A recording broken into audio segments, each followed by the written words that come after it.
Hello dear student, स्वागत है आपका स्टडी गुरु चैनल पर। आज की वीडियो हमारी किस टॉपिक पर होने वाली है, फाइनली आप वीडियो का थंबनेल देखकर ही समझ गए होंगे। आज की वीडियो क्लास 9th के विद्यार्थियों के लिए है और इस वीडियो में आपको इस क्वेश्चन पेपर के एक एक प्रश्न आपको यहाँ पर बताने वाले हैं। अगर आप इस वीडियो को मिस करोगे या स्किप करोगे तो यहाँ पर आप बहुत कुछ मिस करने वाले हो, तो इसलिए वीडियो को लास्ट तक पूरा अवश्य देखिएगा ध्यान से। हम आपको एक एक प्रश्न बताएंगे और साथ में अगर आपने अभी तक इस वीडियो को लाइक नहीं किया तो जल्दी से लाइक कर दीजिएगा और चैनल को अवश्य सब्सक्राइब कर लेना, जिससे कि आने वाली और भी वीडियो का नोटिफिकेशन आपको मिलता रहे, और बेल आइकन को ऑल पर प्रेस कर लेना। और चलिए अब वीडियो को शुरू करते हैं बिना किसी टाइम गवाए। तो यहाँ पर इस क्वेश्चन पेपर में हेलो दोस्तों, तो सबसे पहले हम यहाँ पर ऑब्जेक्टिव प्रश्न को लेकर बाद में डिस्कस करेंगे। सबसे पहले जो बड़े बड़े प्रश्न हैं उनको देख लेते हैं, इसके बाद में हम ऑब्जेक्टिव प्रश्न आपको सॉल्यूशन के साथ उपलब्ध करा देंगे। तो सबसे पहले 5वां प्रश्न है, शुद्ध पदार्थ क्या है, कोई दो उदाहरण दीजिए। अथवा में है, विलयन के कोई दो गुण लिखिए। और आयनन क्या है, ये 6वां प्रश्न है और इसके अथवा में है, परमाणु द्रव्यमान से आप क्या समझते हैं। इसके बाद में 7वां प्रश्न है, यहाँ पर 7वां प्रश्न देख लेते हैं। एक समान गति एवं असमान गति को स्पष्ट कीजिए। और इसके बाद में है अथवा वाला, चाल एवं वेग में कोई दो अंतर लिखिए। और इसके बाद में चलते हैं हम अगले प्रश्न की तरफ, तो वो है अगला प्रश्न हम यहाँ पर देख लेते हैं, गति का प्रथम नियम। तो यहाँ पर गति का प्रथम नियम और इसके अथवा में है, संवेग संरक्षण का नियम लिखिए। और इसके बाद में है प्रश्न क्रमांक 9, ऊतक को परिभाषित कीजिए। अब चलते हैं हम अगले प्रश्न की तरफ, तो वो है फ्लोएम के संघटक कौन कौन से हैं। और इसके अथवा में है, यौगिक के कोई 3 गुण लिखिए।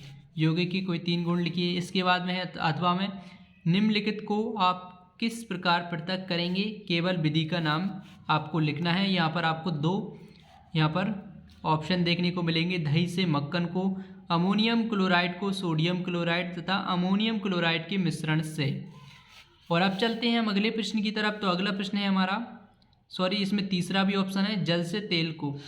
तो यहाँ पर आपको केवल विधि का नाम लिखकर आपको पृथक करना है।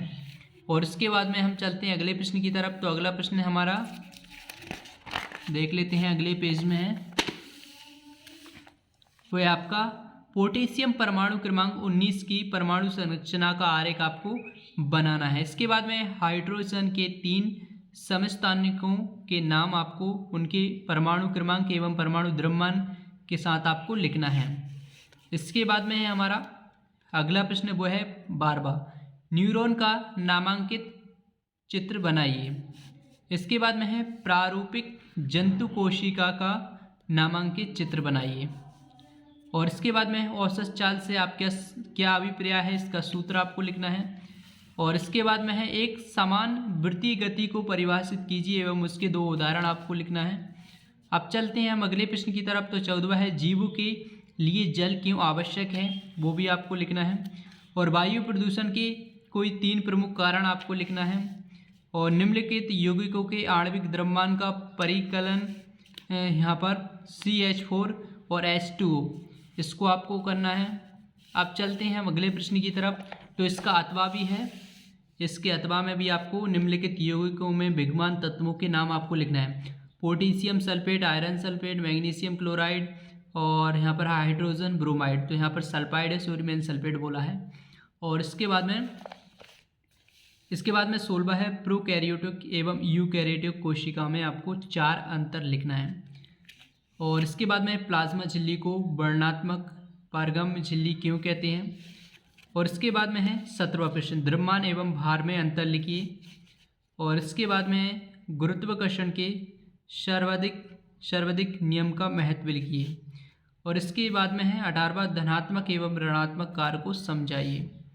गतिज ऊर्जा एवं स्थिर ऊर्जा को परिभाषित करें।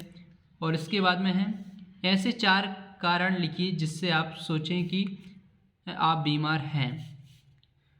और इसके बाद में देख लेते हैं अगले प्रश्न की तरफ चलते हैं हम, तो हमारा अगला प्रश्न है, अच्छे स्वास्थ्य हेतु आप क्या उपाय अपनाएंगे। अच्छे स्वास्थ्य हेतु आप अपने लिए क्या उपाय अपनाएंगे। इसके बाद में है 20वां, सिलिकॉन एवं ऑक्सीजन का उदाहरण लेते हुए संयोजकता की परिभाषा दीजिए। और इलेक्ट्रॉन, प्रोटॉन और न्यूट्रॉन के गुणों की आपको तुलना करना है।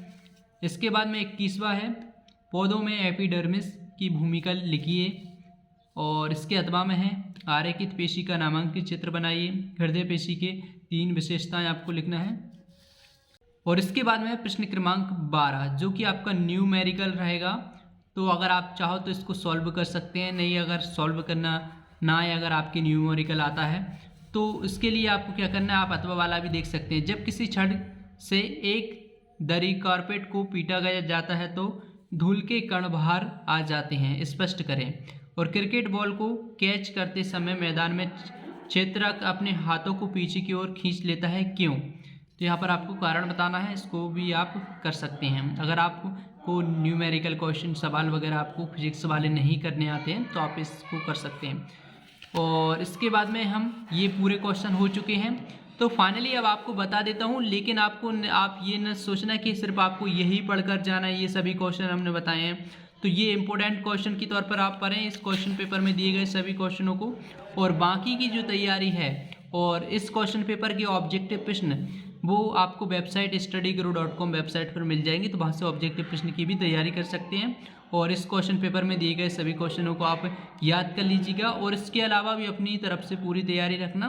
तो चलिए मिलते हैं नेक्स्ट वीडियो में। Thanks for watching.